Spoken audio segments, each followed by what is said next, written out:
দোকানে বসে আছি, একটা সুন্দরী মেয়ে এসে বলল, এই তোর কাছে কি সিগারেট আছে? হ্যাঁ সিগারেট তো আছেই, কি সিগারেট দিব সেটা বলেন। যেটা সবচেয়ে দামি ওই সিগারেটটা দে। আমিও কথা মতো সিগারেটটা দিলাম। সিগারেট দেওয়ার পর বলল, আগুন ধরিয়ে দিবে। আমি বললাম, আমি কেন আগুন ধরিয়ে দিব, আপনি খাবেন, আপনি আগুন ধরিয়ে নিন। তখন মেয়েটি বলল, তুই দোকানে নতুন নাকি? আগে তো একটা বয়স্ক লোক থাকতো। আমি নতুন হই আর পুরাতন তাতে আপনার কি, আর আমার সিগারেটের দাম দেন। তুই আবার আমার কাছে সিগারেটের টাকাও চাস? তুই আমাকে চিনিস? আমি হলাম মাফিয়া কুইন। আমার কথা এলাকার সব মানুষ পরিষ্কার পানি গুলা করে খায়, আর তুই আমার কাছে টাকা চাস? তোর তো অবস্থা খুব খারাপ হবে। পকেটে নাই সিগারেট খাওয়ার পয়সা, আর ডায়লগ দেখি তো মনে হয় ফুটপাতের ধনী, যত সব ফালতু মেয়ে। এটা বলার সাথে সাথে মেয়েটি আমাকে ঠাস করে একটা থাপ্পড় মেরে, আমাকে থাপ্পড় মারায় আমি দুই গালে দুইটা বসিয়ে দিই, আর মেয়েটি চিৎকার দিয়ে ওঠে। তখনই দোকানের বাইরে থাকা ছেলেগুলো এসে বলে, আপু কি হয়েছে?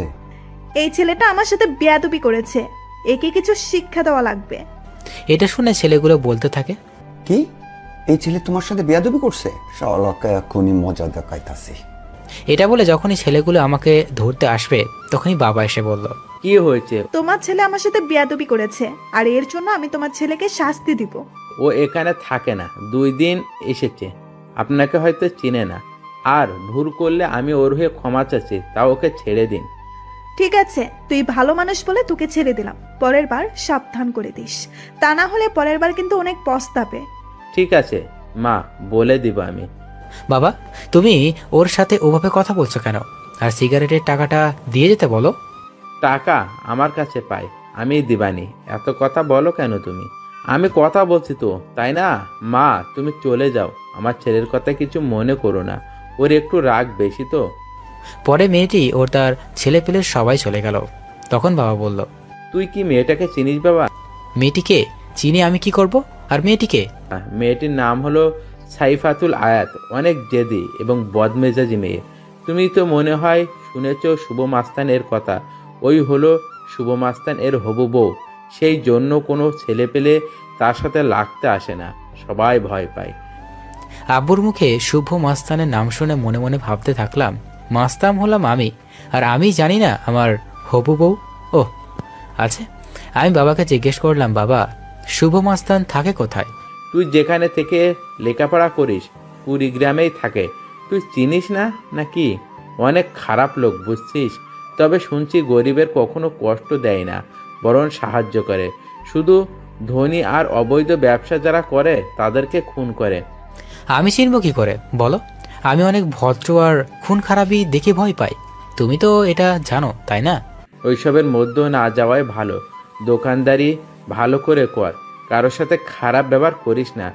2 দিন এর ভিতরে শরীর ঠিক হয়ে যাবে, তখন আমি বসতে পারবো। দোকানদারি করা বন্ধ করে দিলেই তো আর হয় না। তোমার আম্মুর ছোট বোন খরচ তো আমি চালাতে পারবো, আর আমি তো টাকাও পাঠাই। বাবারে, অনেক আগের থেকে ব্যবসা করি, দোকানে বসে মানুষের সাথে কথা না বললে ভালো লাগে না। তুই অনেক টাকা পাঠাইলেও যতদিন শরীর চলবে ততদিন দোকানেই বসে থাকবো। হয়েছে হয়েছে, আর বলতে হবে না। তুমি দোকানে বসো, আমি খাবার খেয়ে আসি।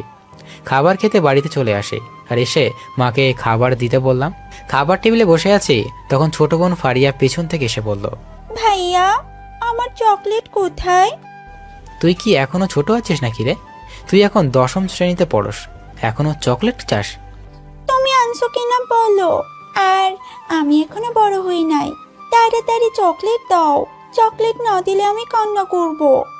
ফারিয়ার সাথে ওই রকম না করে চকলেট দিয়ে দিলেই পারিস। চকলেট ছাড়া তো আসিস না, চকলেট দিয়ে খাওয়া শুরু কর।